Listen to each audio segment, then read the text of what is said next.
Well, thank you very much. If I get a little intimate with Oliver, it's because he's got the microphone.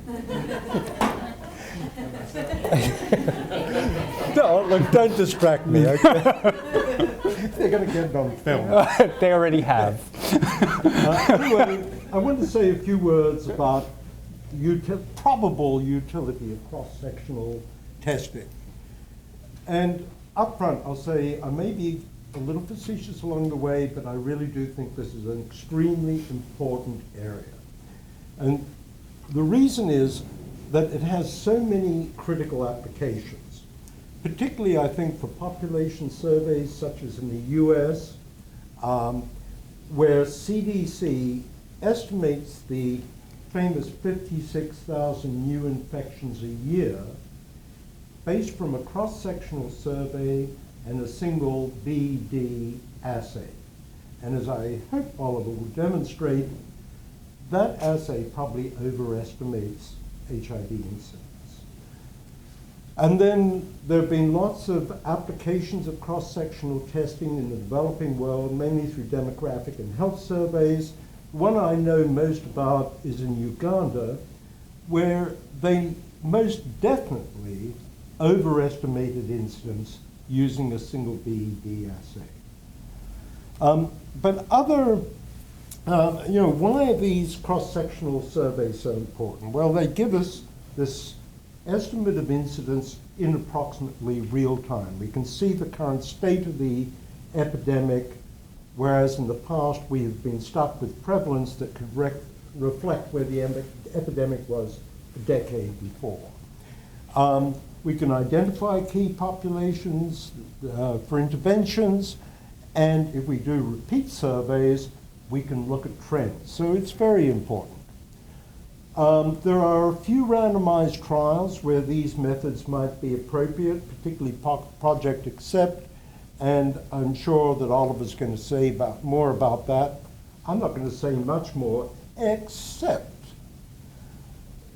that the kind of assays that Oliver will describe increase the sample size requirements for these studies because they have greater variance, and they increase costs. So they have an important role, but it will probably be limited because of these two considerations. Now, when I first started working with Oliver on these assays, I really thought it was smoke and mirrors. He's persuaded me that he has discovered the holy grail of incidence testing. Unfortunately, when Oliver starts speaking, it'll sound a bit more like Monty Python's holy grail. But here is the esteemed Dr. Laeyendecker receiving the Holy Grail Award for cross-sectional incidence testing. And what I can say is Oliver has done more for the development of these assays than anyone else in the world. And I think that the work that he did is extremely important, and it's reflected in the fact that at his final oral exam, I think we asked about 10 minutes of questions of the candidate and spent the next half hour asking for expertise and advice on how to use the assays. And I thought I would cite Aneurin Bevan, who was an English politician, and he was delivering a defensive speech in Parliament, and the Prime Minister walked in, and he said, "Why listen to the monkey when you can listen to the organ grinder? I now present the organ." Thank you, Ron. So thank you for inviting me to talk about cross-sectional incidence testing. And for members of my lab, I'm sorry that you guys have to hear this again and again and again. And please stop me along the way if you have any particular questions.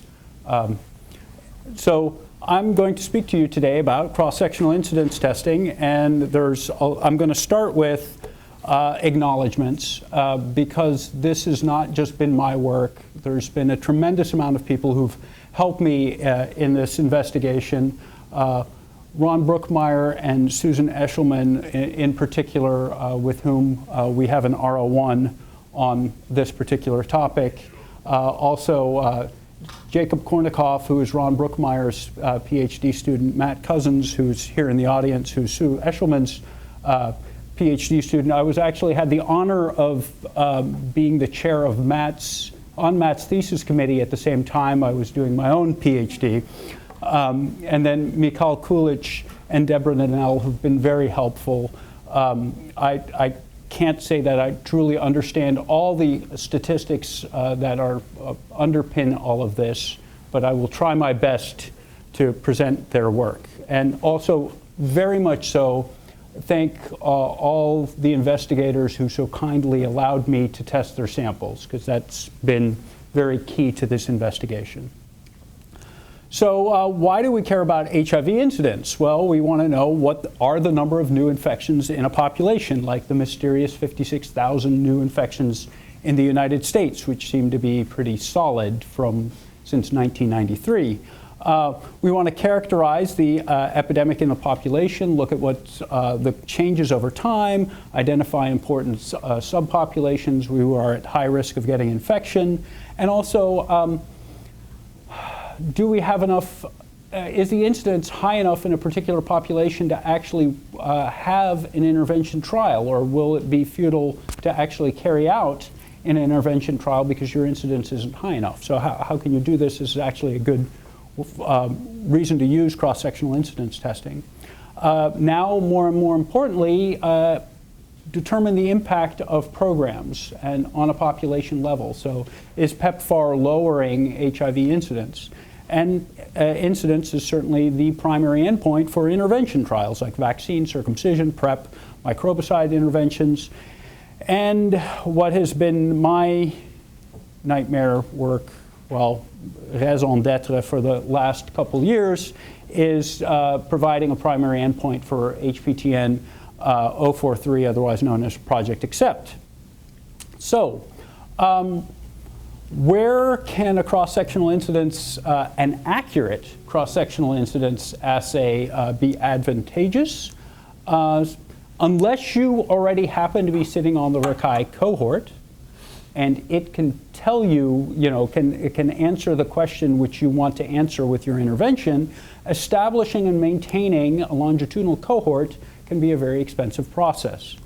Certainly countrywide scale, that's very difficult to do with longitudinal cohorts and really is advantageous for cross-sectional incidence testing approach. Also, the time it takes you to get your longitudinal incidence data back may not reflect the current incidence within that population. Hard to reach individuals, so migrant populations, truckers, marginalized individuals who are very hard to enroll into longitudinal cohorts. With a cross-sectional incidence approach, you just need to get one blood draw from them, and you can get an incidence estimate.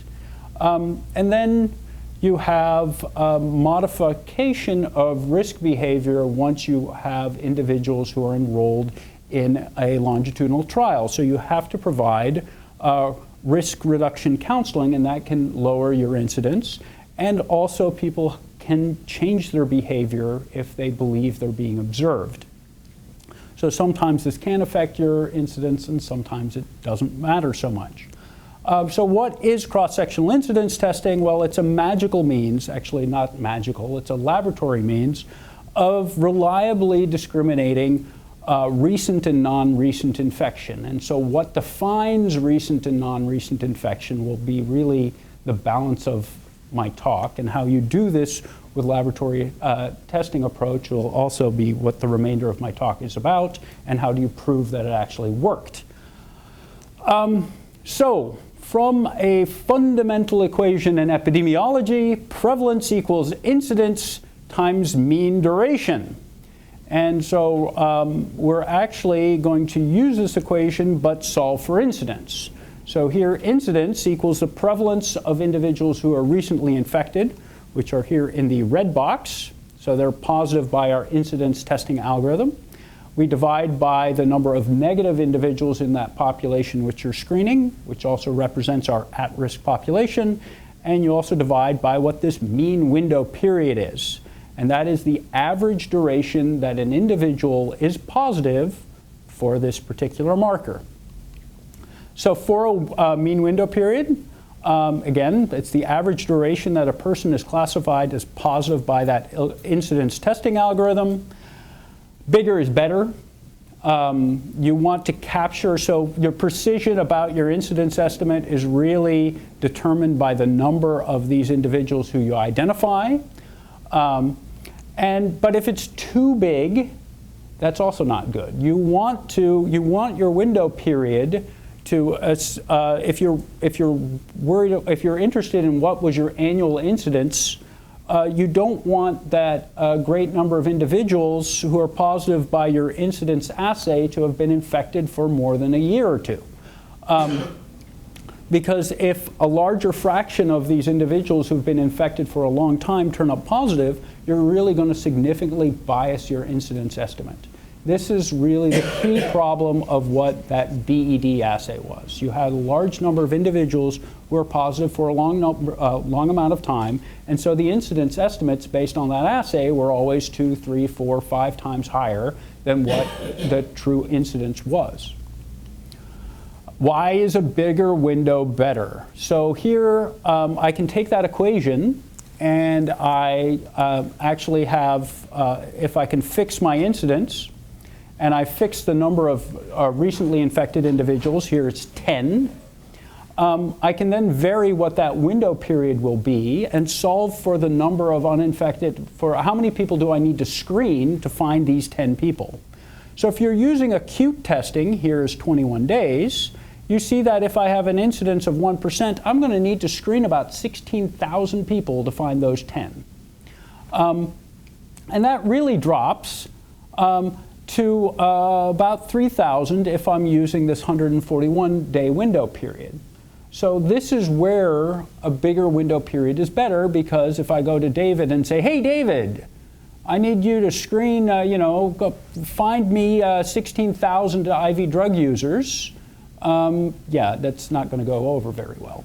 So in any case, this is, I thought, so 45 days would be Western blot indeterminate, and just as a control, what a year would be. So how do I measure HIV incidence in my cross-sectional cohort? This was originally actually developed by Brookmeyer and Quinn in 1995 using acute testing, but you have individuals are now in 3 stages. Instead of being HIV uninfected and infected, they go through this recent infection time point, or this, and so you go from uninfected to MA, or multi-assay algorithm. Sometimes in the literature it's referred to as a recent infection testing algorithm, but you go through this positive state and then you go through to a negative state. And you need to understand that depending on the assay which you're using, some individuals could stay in this state for the duration of their infection. That's for a bad assay. And there are also individuals who can revert, that they were looking negative, and then they revert to positive. But you have to include all of this. Again, your incidence estimate would be the number of these positive individuals divided by the number of uninfected individuals and the mean window period. And your mean window period is really what is that probability of appearing recently infected by duration of infection, and it's that area under your survival curve. And that's the average duration of time. Now you can understand that if people never stop looking recently infected, you're going to have a problem determining what that window period is. And so there's really 2 groups of people in the statistical world of cross-sectional incidence testing. There are the adjusters and the unadjusters. And the adjusters believe that you can figure out what this fraction is of people who are misclassified, who've been infected a long time, and you can adjust for that. And you've got the non-adjusters who believe you cannot do that. since I work with Ron Brookmeyer, I am firmly in the non-adjuster camp. So just be wary of that's how I view this. All right. So it's all about this curve. It's all about this curve, and you want this curve to go out as far as possible and then drop like a rock to where the probability is 0, and you want that to stay at 0. And realize that the shape of this curve can be influenced by factors which are fixed for a given individual, which can include race, gender, geography, infecting subtype, and viral load set point. So that depends on which assay you're using, can all affect that particular curve. Those are all true for the BED assay if you're using the BED assay alone. For example, African Americans have a higher amount of IgG in their blood than Caucasians do. And the BED assay measures the proportion of IgG that is specific for HIV.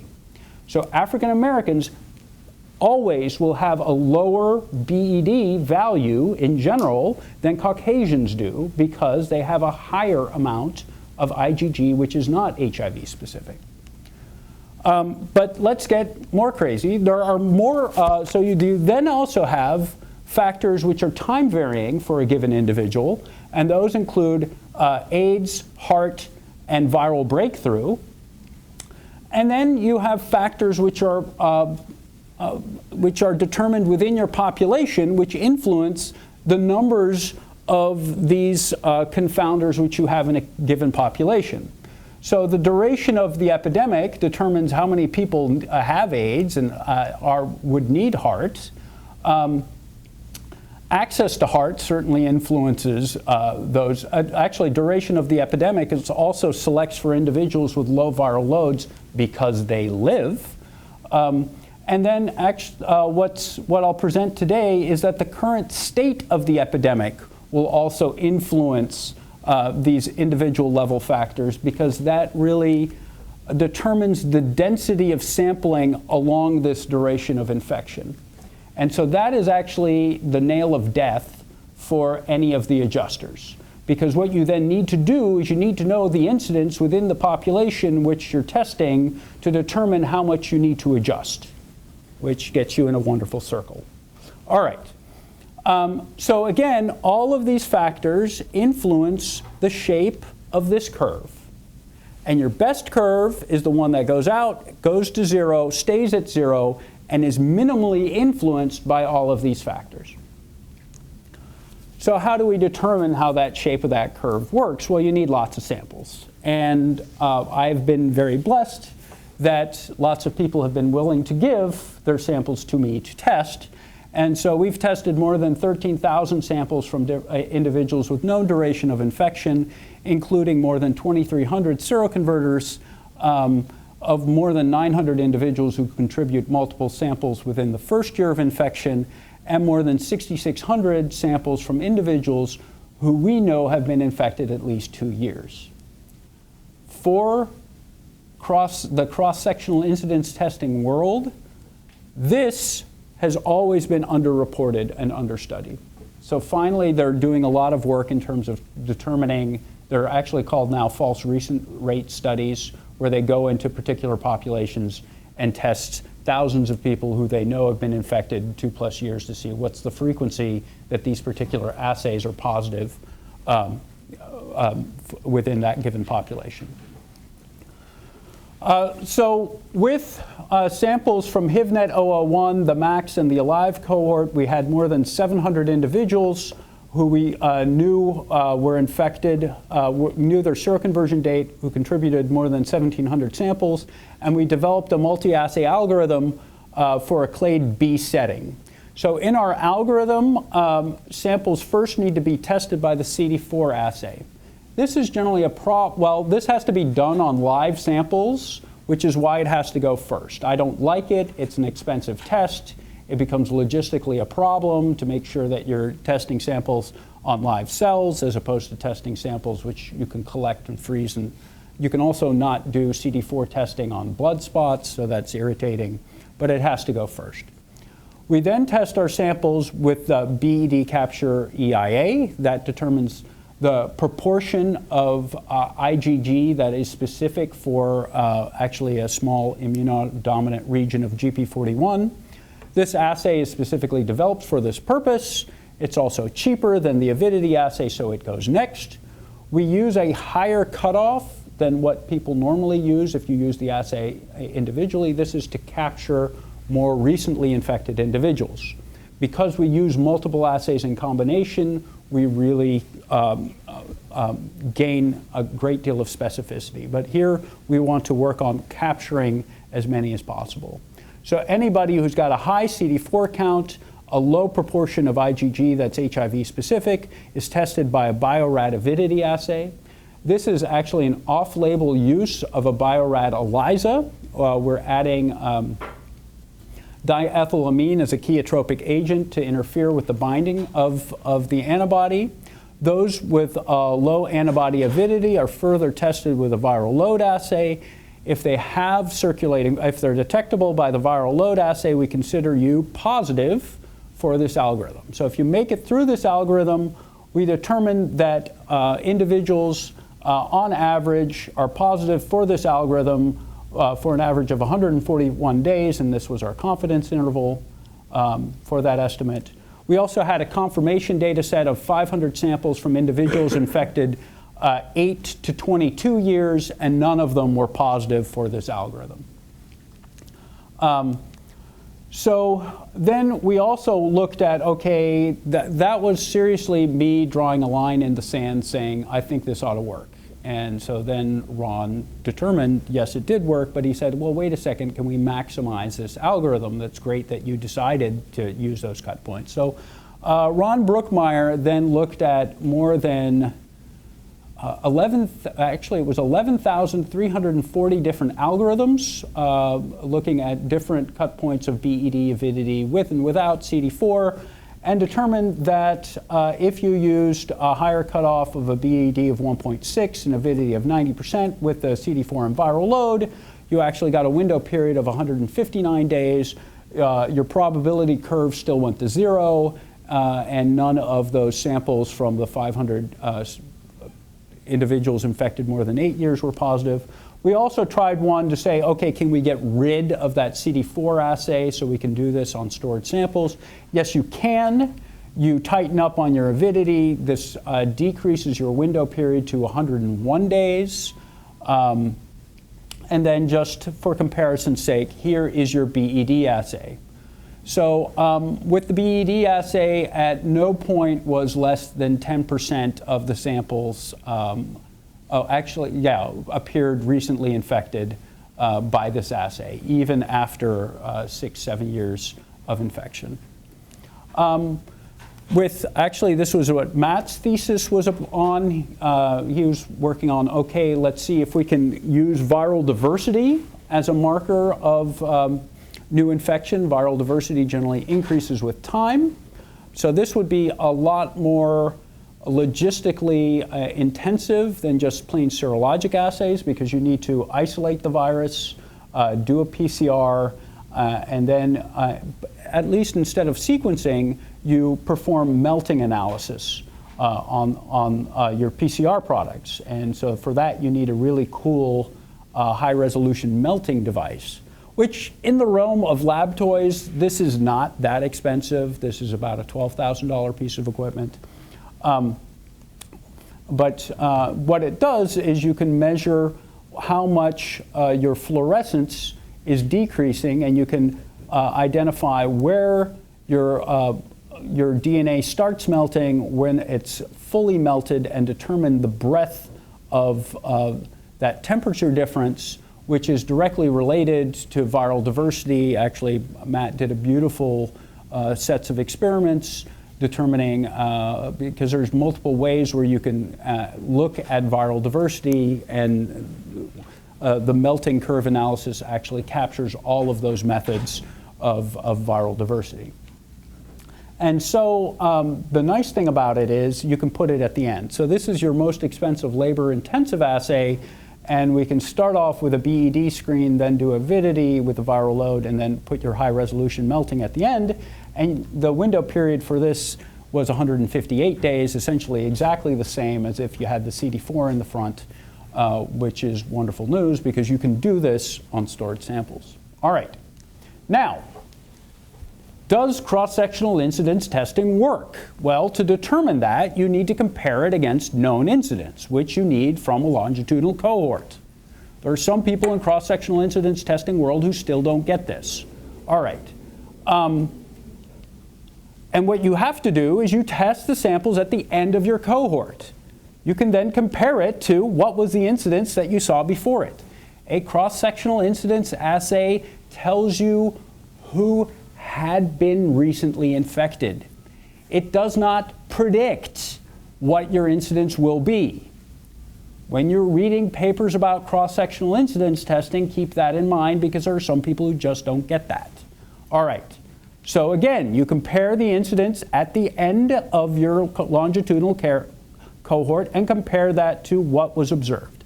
And I happen to be lucky enough that I have access to 3 longitudinal cohorts where I can do exactly that. So HivNet 001, HPTN 061, and HPTN 064. I work tightly with the HPTN, and so I've been able to convince them for any longitudinal cohort that they are enrolling subjects now, that we save samples to be able to do this. And so I'm going to present you 3 different cross-sectional incidence methods which have been used for incidence estimates. So our multi-assay algorithm using a window period of 141 days where we consider no misclassification.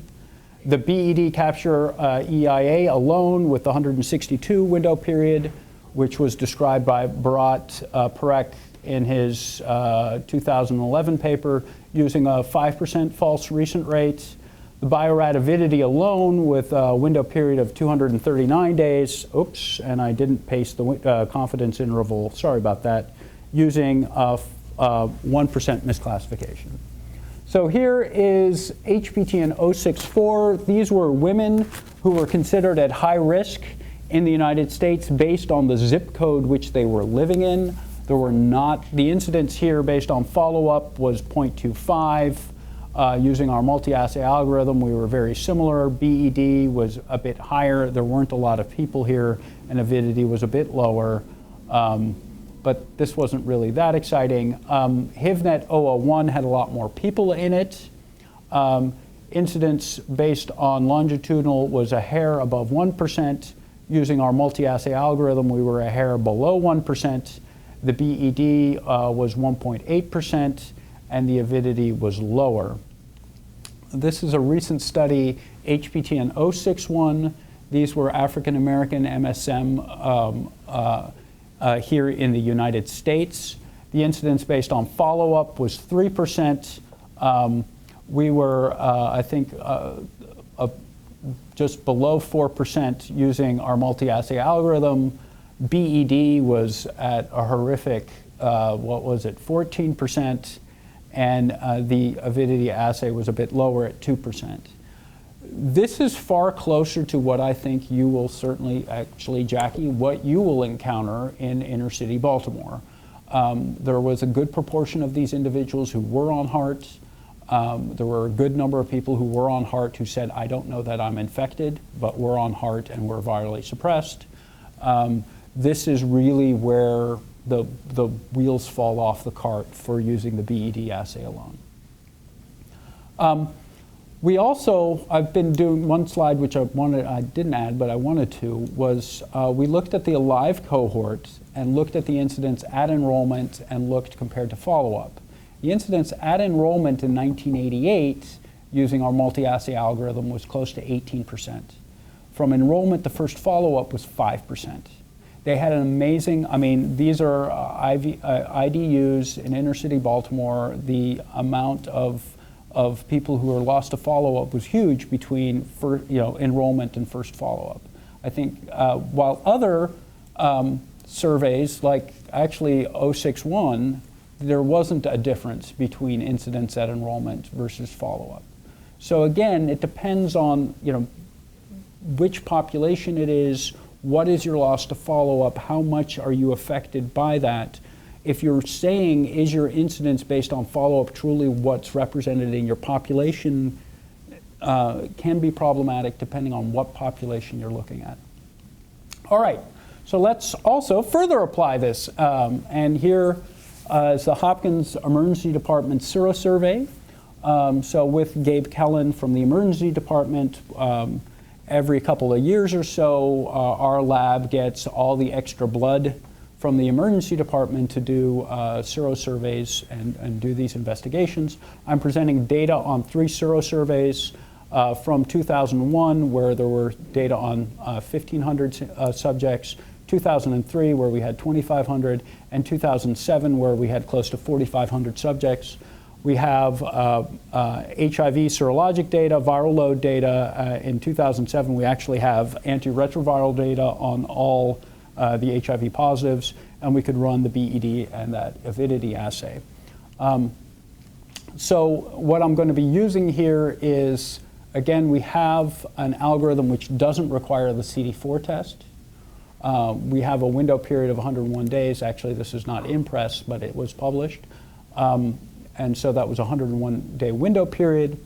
So for our 2001 sero-survey, we had 1,366 negatives, 183 positives, and 8 of positives who were recent by our algorithm. In 2007, there's 4,100 negatives, 321 positives, and 4 positives who were recent. So our incidence estimates for the 2001 were 2%, and for 2007 were 0.35%. Actually, there's voodoo that you can compare. Is this a statistically significant drop in incidence using the methods of McWalter and Welty, and according to their voodoo, this would be. Now, if you compare it to 2001 to 2003, you're going from 2% to essentially 0.8% incidence, this again, according to their voodoo, would be significant, just barely for a one-sided t-test. But then if we're looking, so here's the prevalence. So the prevalence at the Hopkins Emergency Department was 10% by 1996 and stayed stable at about 10%. It bounces around there. We've seen a drop in 2007. We think that the people who know of their HIV status are getting their primary care at the Moore Clinic more than the emergency department. So the emergency department here serves as a primary health care site for the people who live in and around the Hopkins Medical Center. When we look at the incidence, if we just use our BED assay alone, you see that the incidence is, bounces around from, say, 3 to 7% in a population with at best stable prevalence, if not decreasing prevalence. So that's really not really believable. Here in the light blue would be the incidence based on our algorithm. If we look at the fraction who are virally suppressed in these sero-surveys, we see that that fraction, this is virally suppressed, would be a viral load below 400. That fraction has gone up. In the 2007 survey, a third of individuals had a viral load below 400. And believe it or not, 9% of all the HIV positives at the Hopkins Emergency Department sero-survey had viral loads below 400 and no detectable ARVs in their blood. This is what happened. They have a survival advantage. They live for the same length as essentially uninfected individuals. You enrich for them within your population. Even though they represent a small fraction of your seroconverters, you enrich for them over time. The majority of these people look recent by your BED assay if you use that assay alone. So here we're looking, this is a comparison to the Baltimore City incidence data from their 2008 report. So here was the incidence which we saw at the Hopkins Emergency Department. This would be your population viral load. I think this is for the people who love population viral loads. I don't think the population viral loads drives the incidence. I think it's the other way around, but that's fighting words for a bunch of people. All right, but here you see 2001 to 2003, you see the drop on the number of new HIV infections detected within Baltimore, which coincides also with this decrease in incidence that we saw at the Hopkins Emergency Department. All right, so summary for a Clade B epidemic. Multi-assay algorithm, we can go out to 159 days. None of actually 970 samples from individuals infected 2+ years were positive by this algorithm. Incidence estimates using our multi-assay algorithm were in line with what was observed longitudinally. You can remove the CD4 testing, but shorten your window period, and you can replace it with a really cool melting assay for viral diversity. All right, I'm switching focus to Africa, specifically East Africa, where subtypes A and D circulate, and Southern Africa, which is subtype C endemic. We've discovered problems with subtype D. First, did a paper on factors associated with having a low BED avidity or low by our algorithm, when we noticed that samples, this was from the Partners in Prevention trial. We tested all the samples of their prevalent positive partners at the end of the trial, so we knew everybody had been infected at least 2 years. And we saw that, wow, what are we seeing here? We're seeing an increase in this misclassification in East Africa. And then we tested samples from the Rakai Health Sciences program where we knew the infecting subtype. And we saw that subtype D, so here red is your BED and blue is your avidity assay, and we see that there's a much higher frequency of misclassification with subtype D. And then Andy Longos from our lab looked at Charlie Morrison's hormonal contraceptive cohort from Uganda and determined that this problem with having a low value stems from a lack of an initial response and a lack of an initial maturating response in your antibody in the subtype D infected individuals and not a loss of mature antibody. But when we looked at the subtype A and C samples, and this was actually, more than 4,100 samples of individuals with known duration of infection, from the CAPRISA, FHI hormonal contraceptives trials, HPTN 039, Partners in Prevention, PEPI, and the Rakai Health Sciences program, but limited to those individuals where we knew they were infected with subtype A or C. And with Mikhail Kulich, we actually looked at 403 different algorithms. Here I'm presenting 4. In the green bar, you have what fraction of these samples were positive. These were samples from green bars infected 0 to 6 months. Blue bar is 6 to 12. Purple bar is 12 to 24. And the orange bar is more than 2 years. And you see for the BED assay, you've got, 8% of samples from individuals infected more than 2 years are positive. For the avidity assay, at cutoff of 40%, this is 2%. For the multi-assay algorithm, which we used in our Clade B setting, this was actually 0.8%. This multi-assay algorithm, where we bumped up our BED and our avidity cutoffs, is actually what we ended up using for the primary endpoint of Project Accept, where we captured more than 80% of the samples from individuals infected less than 6 months, and 1.5% of those samples from individuals infected more than 2 years were positive. Mikhail calculated the window periods for these algorithms, but basically what you have here is your survival curve goes out to 12 years post seroconversion, and you're capturing all that information underneath that curve, but it's truncated at 12 years. Doing that, the window period for the BED assay is a whopping 595 days, unlike 162. For the avidity assay, it's 245. Using the lower MA, it's 205. And for the algorithm which we ultimately used for Project Accept, it was 259 days. So then Mikhail went and did some simulation exercises using that validation data set to determine how well do these algorithms estimate incidence in 3 different epidemic settings. So the prevalence is the same, but the incidence varies. And so you have a stable epidemic with 1.3% incidence, an emerging epidemic with 4.2% incidence, and a waning epidemic with 0.2% incidence. All scenarios had a prevalence of 10%. And so in a stable epidemic, here's where you have the concentration of individuals along that duration of infection is going to vary depending on your epidemic setting. So you've got 17% of the individuals would be infected more than 10 years. 37% were infected 5 to 10 years. You've got, I think it was 5.5% were infected 0 to really up to less than half a year.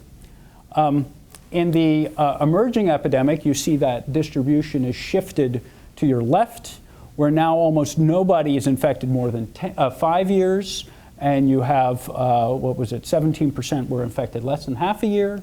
And in the waning epidemic, you see it shifted to the other side, where now very few people are infected less than 5 years, and the vast majority of individuals are infected more than 5 years. So what does this do? Well, using, here are data from, graphed from 5 different scenarios. As a control, what would we have had we had a 6-month follow-up? I feel like when I present this, I'm doing the particular serial. You've got green diamonds with for the BED, purple triangles for the avidity, blue dots for the BED, which we use for our Clade B setting, and our red star, which is our Project Accept multi-assay algorithm. Please note that this is using the window periods which we derived from our validation data. If we used a BED window period of 162 days, you basically have a 3-fold increase of what that incidence would be.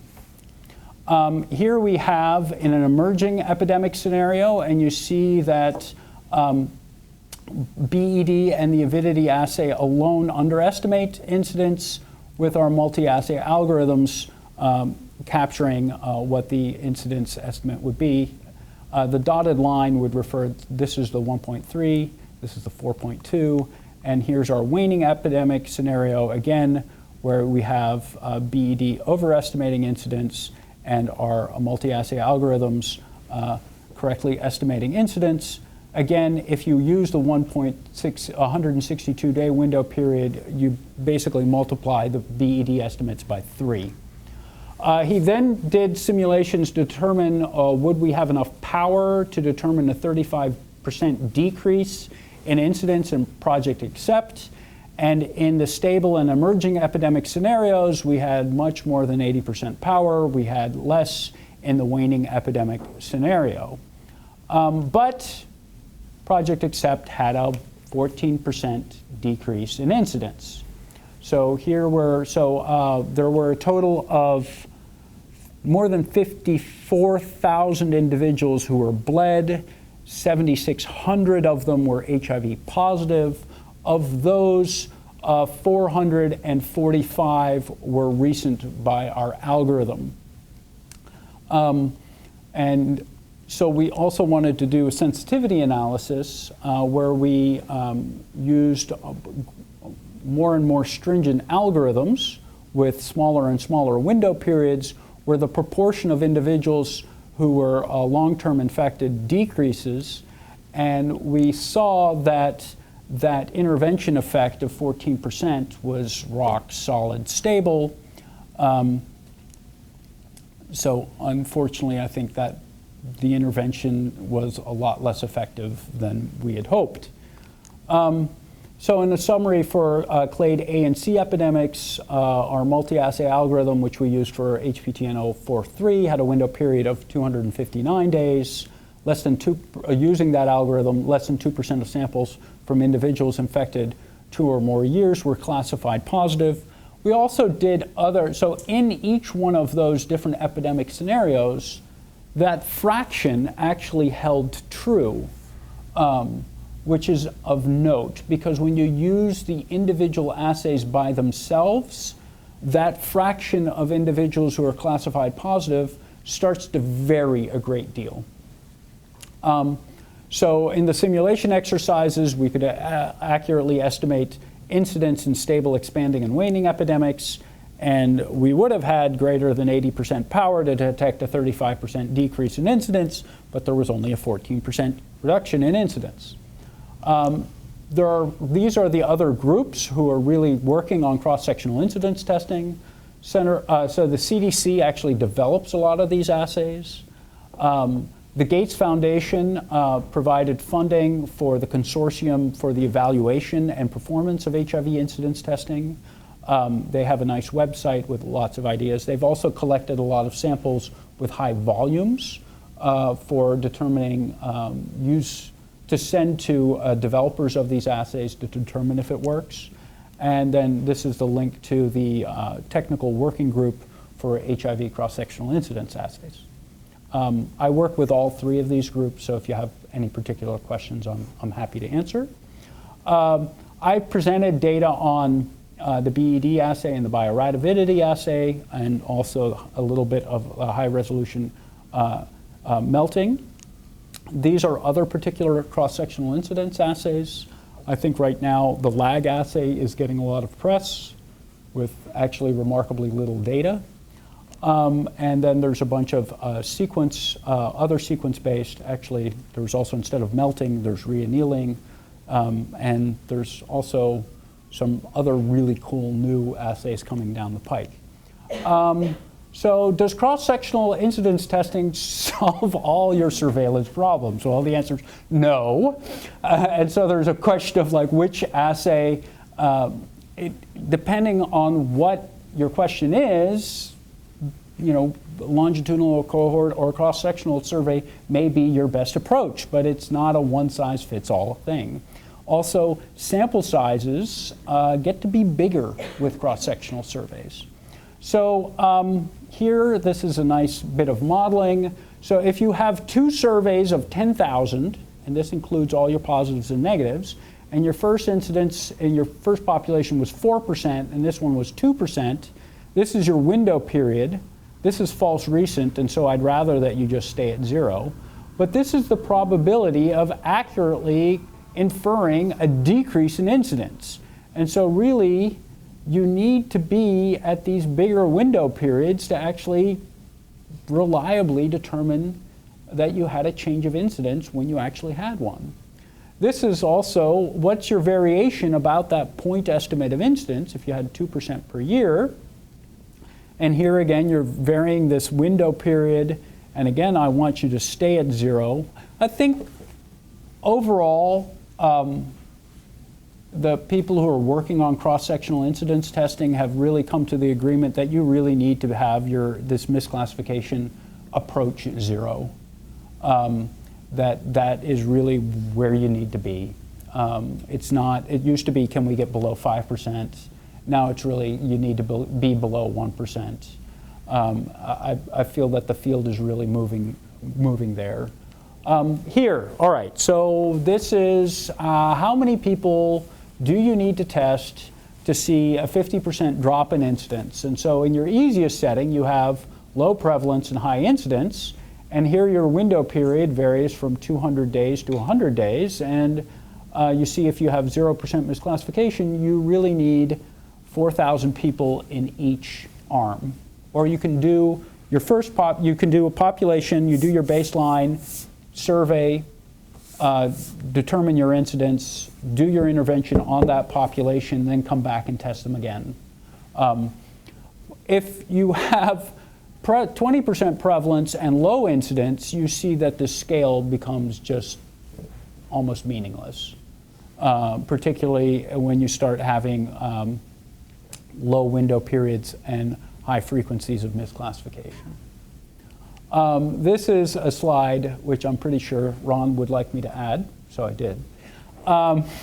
And so here, if you needed 90% power, and you have 10% prevalence, 2% incidence, you want to see a 50% reduction, so from 2% to 1%. Again, you need about 7,000 people if you're using, say, our multi-assay algorithm. You would need to follow about 2,200 people in each arm for a year to do the same thing, to detect that 50% drop in incidence. You could do that with 3 rapid tests, and it would cost you $125,000. To screen the 7,000 people at both arms, that would cost you $210,000. And the multi-assay algorithm, if you were going to do all the tests, so the CD4, the BED, the avidity assay, and the viral load, would cost you $180 per sample. So that total would be $462,000. That's lab costs. Now, you don't necessarily need to do all those assays on those, you could just do the viral load tests on all the people who are make it through your algorithm, and that reduces your cost by about 57%. If you can get rid of your CD4 entirely, you could actually reduce it more to the order of, say, 15% or so. Another approach is called augmented incidence, and here is where you take your cross-sectional survey and you follow the positive people. So you've got your positive people, and they can either be multi-assay algorithm negative or multi-assay algorithm positive, and if those change status from positive to negative, then those would have been recently infected at enrollment. So here you can follow a lot less people. This was proposed by Ru Wang. She's from Harvard. This was in biometrics. I think it's actually a pretty interesting approach of just you follow a lot fewer people and look for the change of their biomarker status, though this really hasn't been applied so much. So now I want to open it up more in terms of, well, what do you guys think? Because if you're going to be doing, should you use a longitudinal or a cross-sectional approach? Well, if you want to identify individual seroconverters or individuals with recent infection, longitudinal gets 5 stars because that's the gold standard. Cross-sectional, unless you want to confirm it with augmented incidence, I'd be hesitant. Cross-sectional incidence testing is a very good way of, it's got a pretty good negative predictive value that you're not recently infected, but you're not going to capture all the people who were infected within the last year. I think there's issues surrounding that. Population level incidence, longitudinal cohort, you have a bit of a problem because are you really representing, how well are you representing your population? I think that is really what cross-sectional incidence assays were very much developed for. Impact of an intervention, well, if you've got an intervention trial, of course you want to use a longitudinal cohort. But if you're curious on what your intervention impact is on the overall population, again, you're going to be leaning more toward a cross-sectional assessment. And then risk factor analysis for individuals with recent infection. I think what Ron mentioned earlier about John O'Merman's paper in JAMA did a good job of it, except that the assay was bad. And so, you had individuals who were 40 years of age had a higher frequency of new infection than individuals below 20. I mean, you can tell your assay is having a problem with misclassification if that's the kind of data you're getting. So I've spoken for an hour. So please, if you have any questions. Yes, we'd like to open it up for discussion, and then about 10, 15 minutes, and then we'll open it up for more networking so everyone can talk, ask more questions and discuss ideas. So please. Yes, sir. I'd like to have a poll. Smoke and mirrors versus Holy Grail. Are we allowed to vote? I'm actually very curious because I deal with a lot of people who just drink this Kool-Aid, and even among them, I'm more of a disbeliever than, of course, this works. So who's for the Holy Grail? Do you have I've got 3. 3.5? 3.5. Sorry. Who thinks smoke and mirrors? A half? Non-committal. I think it's smoked grail. Smoked grail.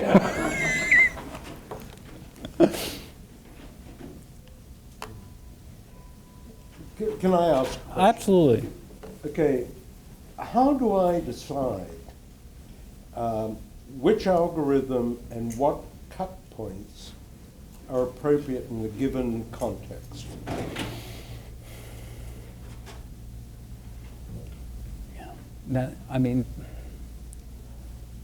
So if you're looking for a point estimate of incidence, okay, so if you're looking for a point estimate of incidence, that probability curve really needs to go to 0. You've got, you really have a lot of pressure not to have a lot of misclassification. So I would use lower cut points. Again, I don't have data, and actually I don't know anyone who has any data from Eastern Europe, or actually there isn't that much data from Western Africa. The data from China is very sparse. Thailand does have some data, depending on which assay you're using. So it depends on where are you and what are you trying to do. If you've got matched communities where you're looking at an incidence difference, you can actually relax your cut points because you now have pressure to really count, to have how many people are recent. And because if your misclassification would be similar along both your intervention and your treatment arm, if you can control for that, then you have less pressure on that misclassification and you have more pressure to maximize your window period.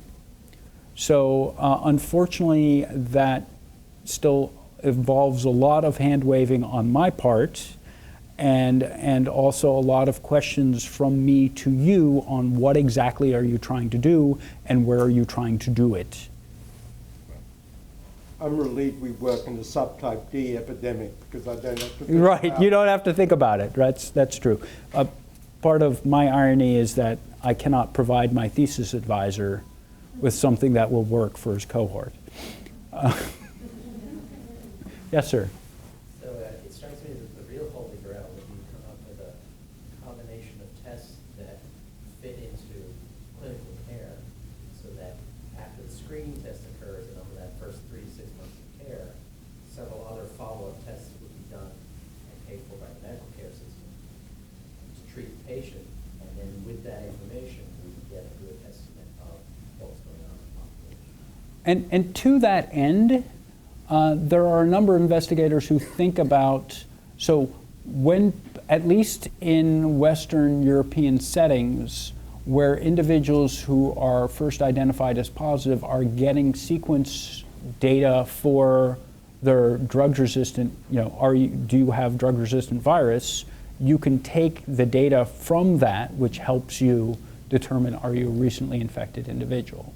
So based on base pair ambiguity, you could add that to serologic testing and actually, the serologic tests aren't expensive. That's a $5 test. It's more, if from clinical care, are you getting a CD4 count? Are you getting a viral load? Are you getting viral diversity? We're set. You add a $5 serologic test, yeah, you're good. There's no reason why you couldn't get good data that way.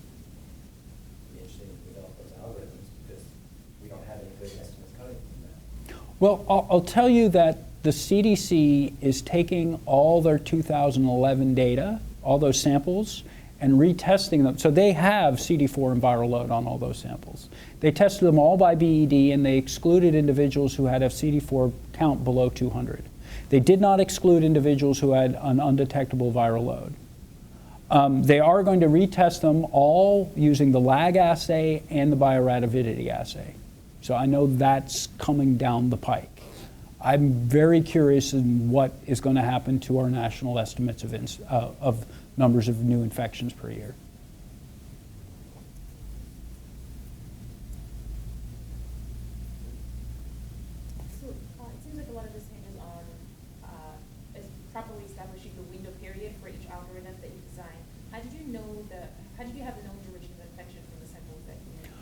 So they all came from longitudinal cohorts where we had a last negative, first positive date. And for actually about 10% of the samples, we would also have an acute date, which would, where they're RNA positive, antibody negative. So for our validation data sets, we knew when they got infected. So what was kind of the follow-up interval with that? Because that affects the Correct. certainty that you have. Absolutely. And so depending on the cohorts, some of them were 3-month intervals. The window periods were also, so you can use what the midpoint was in terms of your, or you can do multiple imputation in terms of estimating those window periods. They were done both ways.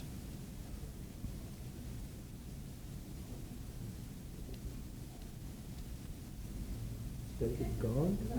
Yes? What's the lag assay for those? Oh, the lag assay. So that's the limiting antigen assay, also developed by CDC. The principle there is that the plate is actually covered with a very low concentration of antigen, and so only the highest avidity antibodies will bind to it. The target antigen is actually very similar to the BED. There are a total of 2 papers which have been published on it, both of them coming from the lab who developed it.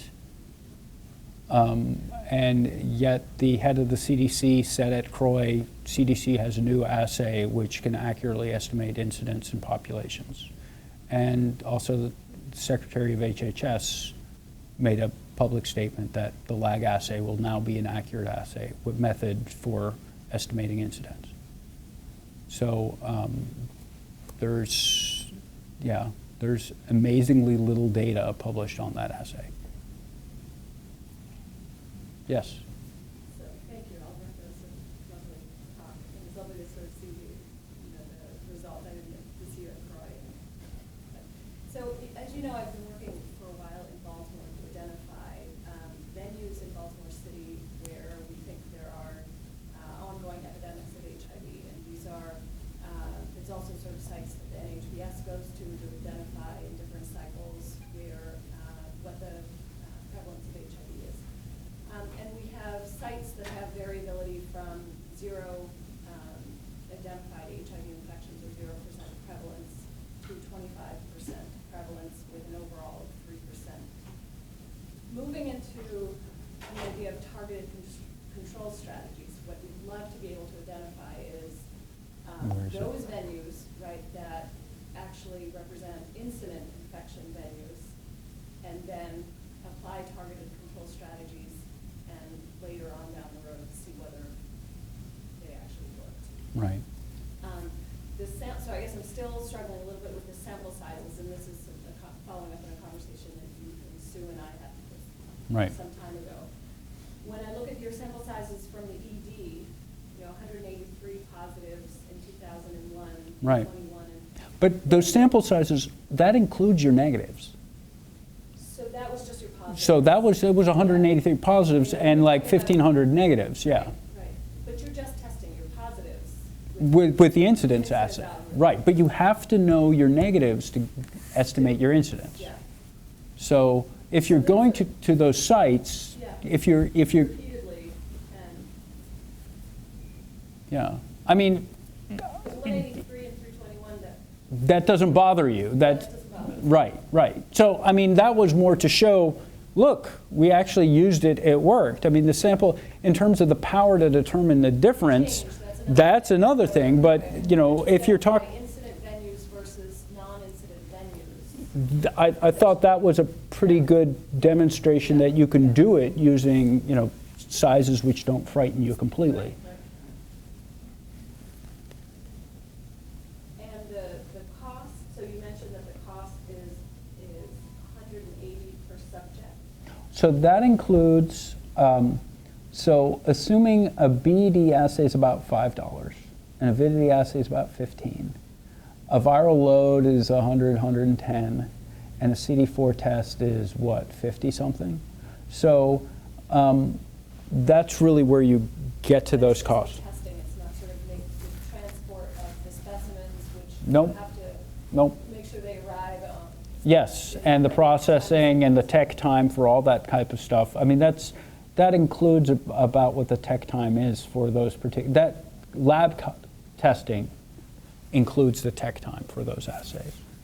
And again, it depends on, can you get, I mean, a viral load test you can do, if you don't need it for clinical reasons, you can get away with a real-time PCR test, which is a lot cheaper. I mean, there's ways, depending on what you need it for. Yes, sir.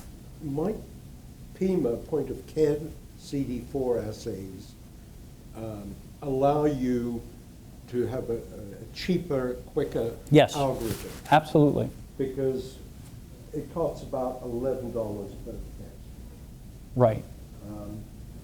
And we do it routinely because we want to know whether to link people to ART, etc. So that it becomes economical, I think, with point of care CD4 assays. That becomes a question, Ron, whether or not, you know, for Jackie's standpoint, is she going to need to give that data to a US-based clinician who's going to determine care based on those values? Because if that becomes, so do you need a CLIA certified lab to do that? Because that really impacts what those different costs of those assays will be. And so for a CD4 test, yes, if you can get away with a PIMA test and have a point of care, you know, that's $16,000, I think, for the PIMA unit, or is it 8? No, well, we got ours free. Of course. I believe